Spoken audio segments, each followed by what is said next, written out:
Overnight, the survivors calling on two New York judges to provide emergency relief and shut down the Epstein Files website immediately.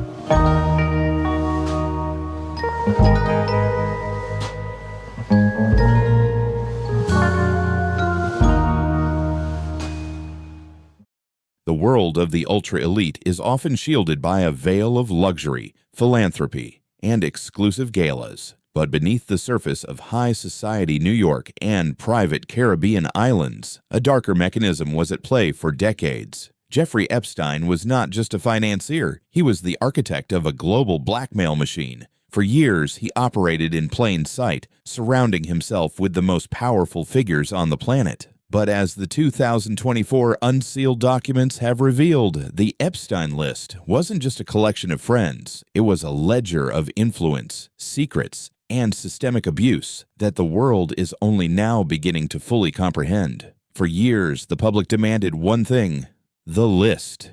In early 2024, a New York judge finally ordered the unsealing of hundreds of documents from Virginia Giuffre's lawsuit. These weren't just names. They were depositions, flight logs, and email chains that painted a chilling picture. We saw names like Bill Clinton, referred to as Doe 36, appearing over 50 times. We saw the persistent shadow of Prince Andrew. But the documents also brought in unexpected names, from world-renowned scientists like Stephen Hawking to icons of magic like David Copperfield. The files confirmed what many feared. Epstein's network was a web designed to implicate everyone who stepped into it, ensuring that his secrets were protected by the very people meant to uphold the law. To understand the gravity of the crimes, one must look at the geography of the abuse. Little St. James, Epstein's private island in the U.S. Virgin Islands, earned a sinister nickname among locals: Pedophile Island. This wasn't just a getaway, it was a high-tech fortress. Witnesses describe a blue-striped temple-like structure and a sprawling underground complex. Most importantly, the island was reportedly wired with sophisticated surveillance equipment.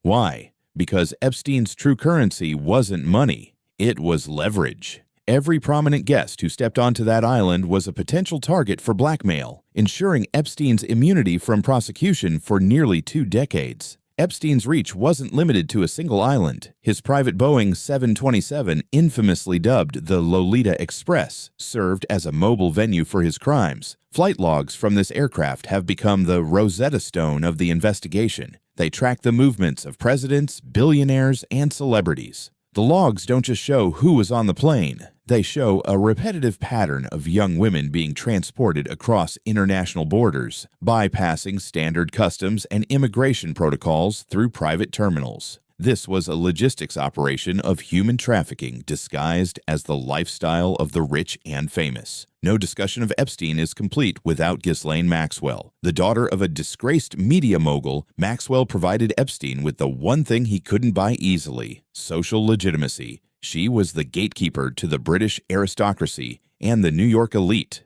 But her role was far more predatory. As the 2022 trial proved, Maxwell was the primary recruiter, grooming young girls and creating a facade of normalcy to lure them into the trap. While she currently sits in a federal prison serving a 20-year sentence, many believe she was merely the middle manager of an operation that served interests far larger than her own. On August 10, 2019, the most important witness in the history of American organized crime was found dead in a high-security cell at the Metropolitan Correctional Center. The official ruling was suicide, but the circumstances remain a statistical impossibility to many. The cameras malfunctioning, the guards falling asleep, and the broken hyoid bone in his neck, a common injury in strangulation, all point toward a narrative that the public refuses to swallow. Epstein's death didn't just end a life, it attempted to bury the evidence. But the dead man's switch may have already been tripped as survivors continue to speak out and documents continue to leak. As we stand in 2026, the ripples of the Epstein case are still crashing against the shores of power. Major banks like JP Morgan and Deutsche Bank have paid hundreds of millions in settlements for their roles in facilitating Epstein's finances. The 2024 document release was a victory for transparency, but the work is far from over. Hundreds of hours of tapes from Epstein's residences remain missing or classified. The names on the list are still walking free, many still holding positions of immense power.